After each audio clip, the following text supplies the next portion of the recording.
The wind on the high pass hit Wessel Crane like a fist, and he went down on the ice for the fourth time in an hour, and this time he stayed down a little longer than the last. That was how the mountain was taking him, not all at once, by inches. Each fall a little harder to get up from, each getting up using a little more of whatever was left in the bottom of him. He got a hand under himself. The ice burned his palm through the wrapping. He got a knee up and then the other, and he started walking again, because walking was the only thing left that he knew how to do. 9 days ago, Wessel Crane had watched thousands of the dead building something enormous in the deep interior, the dead, which for 200 years had been a mindless tide, working together like an army under a hand. He was a watcher for the coast, and he had seen the thing the coast believed impossible, and it was nearly finished. The two friends who saw it with him died, buying him the chance to run. He was the only living person who knew what was coming.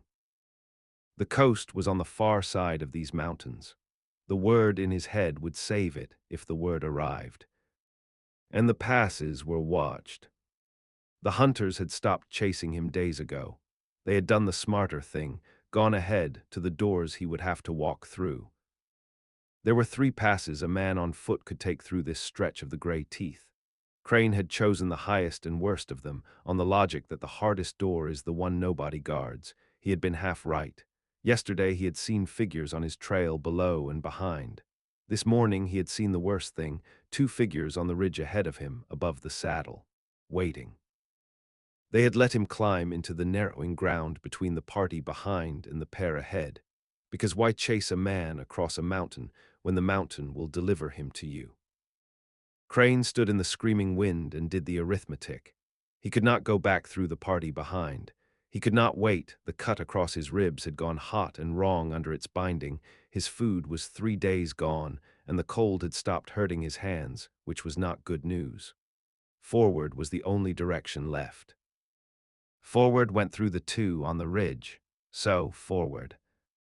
He went up in the worst of the afternoon wind, on purpose, because the wind was the only ally on the mountain, and it worked for whoever used it first. He was 30 feet from the first watcher when he understood what they were, and his stomach turned over. Not men. The 2 figures stood too still for the cold, faced the wind without flinching. The dead, the directed kind, the tools of the thing building in the interior, placed on a mountain saddle and left with standing orders, because the dead did not freeze, did not starve, did not quit the post. Perfect sentries for a place that killed living ones. Crane pressed into the rocks and did the arithmetic again, and it came out the same. Forward. He took the first one with the mountain, because a knife was a poor tool and the mountain was a better one. The dead thing stood post at the top of a steep pitch of scree and ice, close to the edge, because standing orders did not account for footing. Crane worked to within 10 feet of it inside the wind's cover, and then he did not stab it. He hit it low and hard, all his failing weight into the back of its knees at the lip of the pitch, and it went over the edge and down 100 feet of ice and stone. The fall would not finish it, but climbing back up takes even a tireless thing time, and time was the only coin Crane had ever needed. The second one turned at the sound, and it came fast. It came down the ridgeline with a blade in its dead hand, and Crane got his long knife up and gave ground on the ice, and learned in the first exchange that he was slower than he had ever been in his life. The cold had eaten his speed. The hunger had eaten his strength. It cut for his neck, and he turned it barely, the shock running up an arm with nothing left in it. He gave more ground. His heel found the edge of the pitch behind him. No more ground. It was going to kill him. It was faster and stronger, and it did not tire. So he did the last thing a trained fighter would ever do, which was exactly why it worked on a thing that had been given a trained fighter's instincts. He let the next cut come. He turned his body instead of his blade and took the dead thing's edge along his already ruined ribs, and inside its reach, chest to chest, he dropped the knife, took its knife arm in both hands, and used the only strength he had left, his weight. And the mountains. He went over the edge of the pitch and took it with him. 30 feet of scree and ice. Crane hit the way his trainer had taught him, loose, rolling, giving the mountain his shoulders and never his skull. The dead thing hit the way a puppet hits, full length, skull first, into the boulder Crane had marked from above in the half-second before he jumped. He heard the crack even through the wind. It did not get up. It took him the rest of the daylight to climb back to the saddle, bleeding again, seeing double. He crossed it in the last gray light, through the unguarded door, onto the western side of the mountains, and below him, far down through the failing light, he saw it. Land running down and down toward a distant gray gleam. The sea, the coast he was dying to reach, real, visible, for the first time. And Wessel Crane looked at it, and felt nothing at all, and that was how he knew he was in trouble. He made it 2 miles down the western slopes before his legs stopped, not a decision, just an ending, and he sat down in the lee of a boulder as the dark came on, and the thing he had been out trunning for 9 days finally caught him. Not the hunters, the arithmetic. He was done. The wound in his side was hot and wrong, and had a new companion from the dead thing's blade. He had not eaten in 3 days. His hands would not fully close. The hunters behind him would cross the saddle by morning, and the coast was still days away down slopes. He no longer had days' worth of body to spend.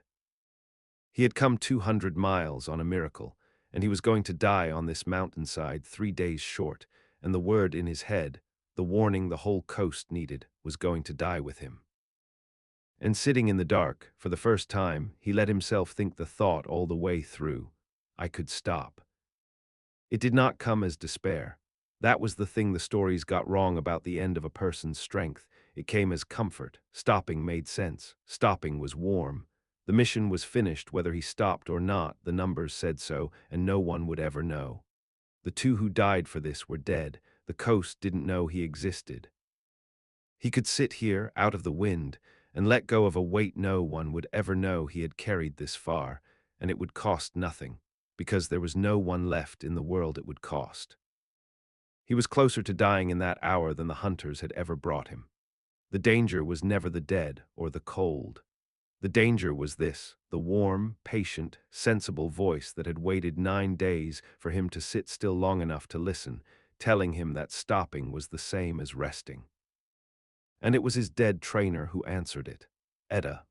9 days gone, and she answered it, because she had answered it years ago, drilling a lesson into a young watcher who had thought she was being dramatic.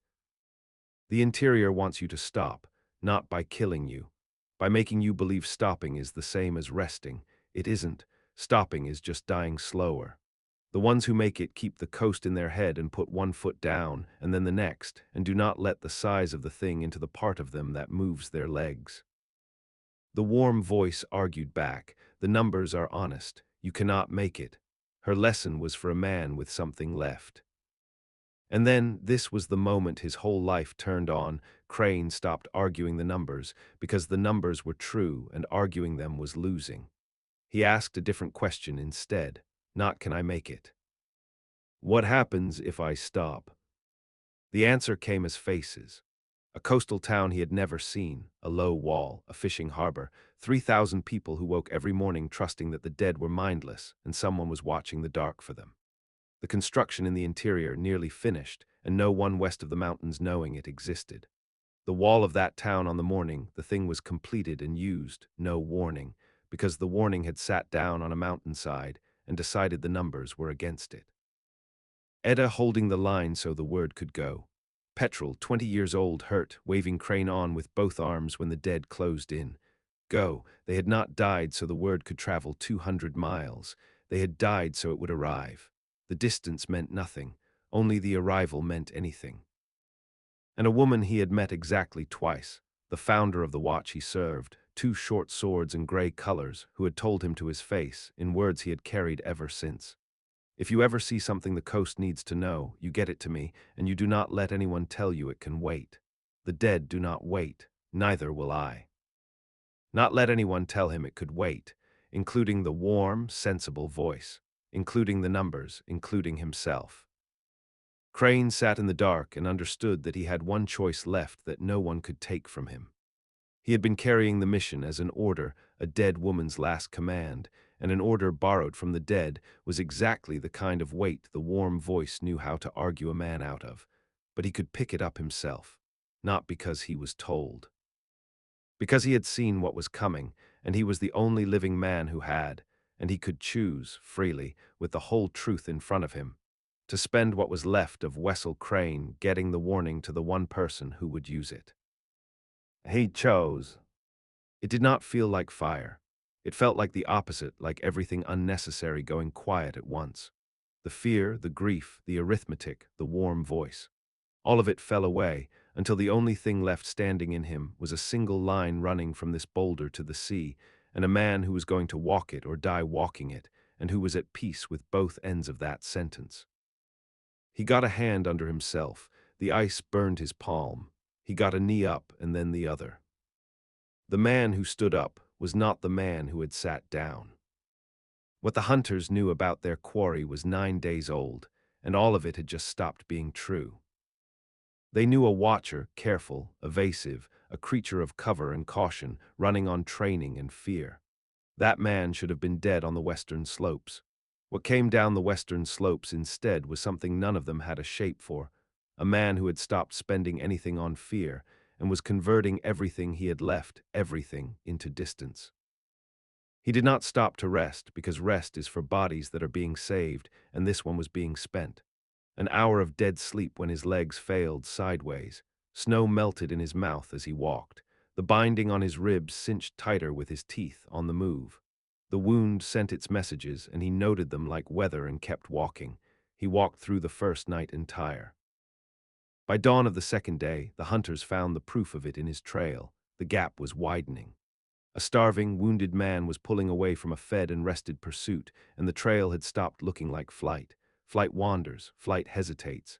This trail went the way an arrow goes, the straightest survivable line toward the sea, chosen fast and never reconsidered. The trail of a man who had stopped being afraid of what was behind him.